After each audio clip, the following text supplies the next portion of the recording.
नमस्कार दोस्तों, मैं सीएम मनोज गुप्ता स्वागत करता हूं आप सबका हमारे YouTube channel all about taxes पर। आज 3 अक्टूबर 2024 को सुप्रीम कोर्ट ने एक बहुत बड़ा डिसीजन यहां पर जीएसटी के रिगार्डिंग जो है दिया है। जीएसटी के अंदर एक ऐसा प्रोविजन जो आपको आईटीसी अलाउ नहीं करता है, इनपुट टैक्स क्रेडिट अलाउ नहीं करता है। सेक्शन 17 सब सेक्शन 5 जो ब्लॉक क्रेडिट्स की बात करता है, जहां पर आपका क्रेडिट ब्लॉक कर दिया जाता है, आपको अलाउ नहीं किया जाता,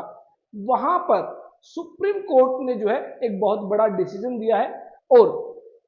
क्रेडिट को अलाउ किया है। स्पेसिफिक कंडीशंस जो है यहां पर चेक की गई, देखा गया, अच्छे से समझा गया और कहा गया कि अगर आप सेक्शन 17 सेक्शन 5 में क्रेडिट को ब्लॉक करते हैं तो इसकी वजह से डबल टैक्सेशन तो होगा ही, साथ ही जो फंडामेंटल राइट्स हैं जो टैक्स पेयर्स के,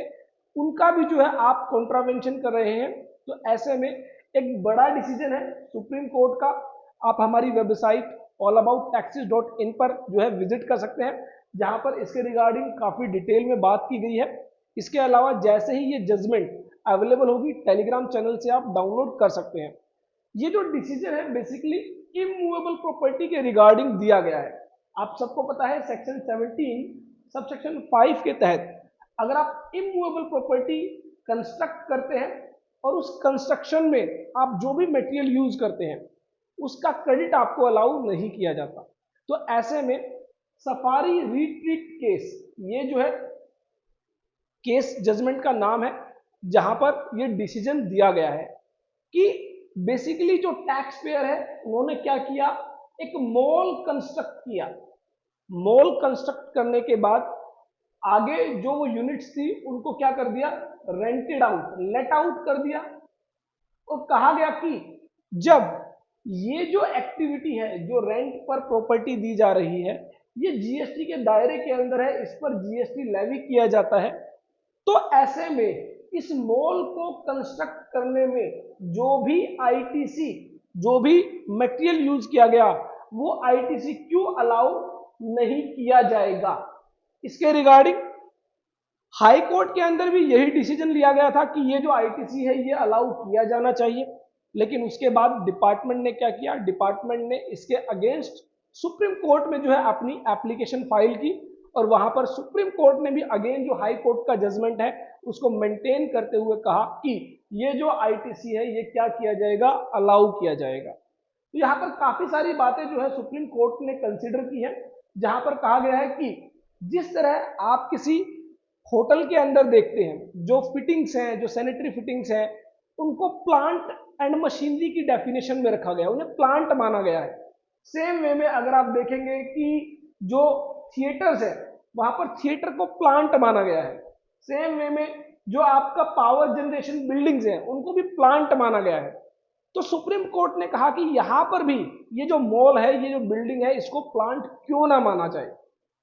क्यों आप इसको प्लांट की डेफिनेशन में कवर नहीं कर सकते हैं, क्यों ये आईटीसी अलाउ नहीं किया जाना चाहिए। तो अब यहां पर अगर आप इस पूरी जजमेंट को डिटेल में स्टडी करते हैं तो अगेन वही सारी बातें बताई गई हैं कि सेक्शन 17 क्लोज 5 के तहत जो आपका क्रेडिट ब्लॉक किया गया है उसकी कॉन्स्टिट्यूशनल वैलिडिटी को सुप्रीम कोर्ट ने रिजेक्ट कर दिया है कि अगर आप किसी क्रेडिट को ब्लॉक कर रहे हैं और उसकी वजह से टैक्स पेयर को लॉस हो रहा है, डबल टैक्सेशन हो रहा है। डबल टैक्सेशन कैसे, एक तो आपने यहां पर जो है बिल्डिंग को कंस्ट्रक्ट करने में जो आईटीसी है उसको अलाउ नहीं किया, ऊपर से आप जो रेंटल रिसीव किया जा रहा है बाय द टैक्स पेयर उस पर आप जीएसटी चार्ज कर रहे हैं। तो ये अगेन क्या है, जब आप आईटीसी का बेनिफिट नहीं पास ऑन करेंगे तो इट मींस उस टैक्स पर भी फिर से टैक्स लगाया जा रहा है। तो ये जो डबल टैक्सेशन है इसके रिगार्डिंग भी जो है काफी सारी बातें की गई है और यहाँ पर कहा गया है कि जिस तरह आप थिएटर को प्लांट मानते हैं, सैनिटरी फिटिंग्स को प्लांट मानते हैं, पावर जनरेशन बिल्डिंग को प्लांट मानते हैं, ये सभी डिसाइडेड केस लॉज है इनकम टैक्स के अंदर। तो ऐसे में यहां पर भी इसको प्लांट की डेफिनेशन में क्यों ना रखा जाए और इस पर जो क्रेडिट है इनपुट टैक्स क्रेडिट उसको अलाउ क्यों ना किया जाए। उसके अलावा यहां पर बताया गया ITC is allowed for taxes paid on business related procurements but certain credit known as block credits. मैंने आपको बताया कुछ क्रेडिट्स आपको अलाउ नहीं किए जाते, सेक्शन 17 क्लोज 5, यहाँ पर सब क्लोज डी जो है वो स्पेसिफिकली डील करता है कंस्ट्रक्शन सर्विसेज में, जहां पर कहा गया गुड्स और सर्विसेज और both received by a taxable person for the construction of an immovable property on his account including such goods और services used in the course और फर्दरेंस ऑफ बिजनेस। भले ही आप in the course of business, in furtherance of business उस goods या services को utilize कर रहे हैं, फिर भी वो क्रेडिट ब्लॉक क्रेडिट की डेफिनेशन में रखा गया और उसको अलाउ नहीं किया गया। यहां पर सुप्रीम कोर्ट ने यह भी कहा कि अगर मान लीजिए आप बिल्डिंग कंस्ट्रक्ट करते हैं और उसके बाद उसको आफ्टर कंप्लीशन सेल करते हैं, तो इसका मतलब आफ्टर कंप्लीशन सेल वो एक इमूवेबल प्रॉपर्टी के रिगार्डिंग ट्रांजैक्शन मानी जाती है, उस पर जीएसटी लेवी नहीं होता। तो वहां पर तो समझ में आता है कि आपको क्रेडिट ब्लॉक करना चाहिए, लेकिन जहां पर रेंटल अगर जीएसटी के दायरे में है, लीज रेंटल्स अगर जीएसटी के दायरे में है, तो ऐसे में आप जो कंस्ट्रक्शन के रिगार्डिंग जो मटेरियल यूज किया गया है, जो गुड्स यूज की गई, जो सर्विसेज ली गई, उसका आईटीसी आप किस बेस पर डिसअलाउ कर रहे हैं। तो ये एक आर्बिट्रेरी मैनर है, तो इसको जो है यहाँ पर सुप्रीम कोर्ट ने नहीं माना और कहा कि आपको ये जो आईटीसी है ये अलाउ करना चाहिए। अब बात आई कि अब डिपार्टमेंट इसके अगेंस्ट क्या कर सकता है। तो डिपार्टमेंट के पास सबसे बड़ा हथियार आपकी आज की डेट में आप सबको पता है कि रिट्रोस्पेक्टिव डेट से जो है लॉ को अमेंड कर दिया जाता है। जीएसटी के अंदर एक प्रोविजन डाला जाएगा और वहां पर जो है रिट्रोस्पेक्टिव डेट से उसको अमेंडमेंट कर दिया जाएगा, कोई डीमिंग फिक्शन लगा दिया जाएगा और जो है उसको फिर से ब्लॉक किया जा सकता है। लेकिन अगेन ये देखने वाली बात होगी। इसके अलावा हो सकता है इसके रिगार्डिंग जो है रिव्यू पेटिशन फाइल की जाए कि इस डिसीजन को फिर से रिव्यू किया जाए। तो ऐसे में सुप्रीम कोर्ट जो बेंच है वो फिर से एक बार इस डिसीजन को रिव्यू कर सकती है। हालांकि तब तक के लिए ये जो वर्डिंग्स है, ये जो वर्डिक्ट है, ये जो डिसीजन है अपने आप में क्या है, अपने आप में एक लॉ है। तो ऐसे में अगर आप भी इस तरह की कोई भी जो बिल्डिंग है जहां पर आपने रॉ मटेरियल परचेज किया है,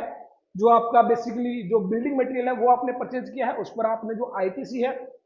वो अवेल नहीं किया है, लेकिन आप उसको फर्दर क्या करने जा रहे हैं, लेट आउट करने जा रहे हैं, रेंटेड आउट करने जा रहे हैं, तो ऐसे में इस सुप्रीम कोर्ट के डिसीजन के बेस पर आप उसका आईटीसी अवेल कर सकते हैं। अब इसके रिगार्डिंग डिपार्टमेंट क्या आगे एक्शन लेता है वो देखने वाली बात होगी, फ्यूचर वाली बात होगी, लेकिन तब तक के लिए सुप्रीम कोर्ट का जजमेंट अपने आप में एक लॉ बन जाता है। तो ये एक इंपॉर्टेंट डिसीजन था, लैंडमार्क डिसीजन आप जिसे कह सकते हैं इमूवेबल प्रॉपर्टी के रिगार्डिंग। बहुत सारे लोगों ने इस जजमेंट का वेट किया है और इस जजमेंट से बहुत सारे लोगों को, इवन जो आपकी रियल एस्टेट जो एक्टिविटीज है वहां पर इसका बहुत बेनिफिट मिलने वाला है, क्योंकि एक बहुत ह्यूज अमाउंट आपकी जो है in the form of block credits आपको अलाउ नहीं की जाती थी, जिसकी वजह से जो आपके रेंटल्स है उस पर आपको जीएसटी पे करना पड़ रहा था, तो अब वो जो है आपको अलाउ कर दिए जाएंगे। तो मेरी ये video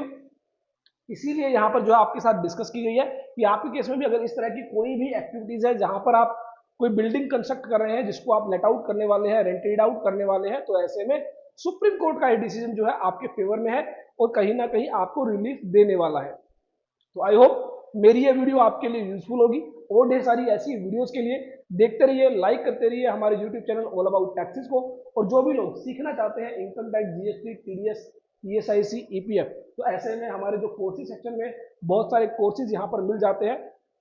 with practical workshops, telephonic consultancy जो है यहाँ पर सभी कोर्सेज आपको प्रोवाइड किए गए हैं।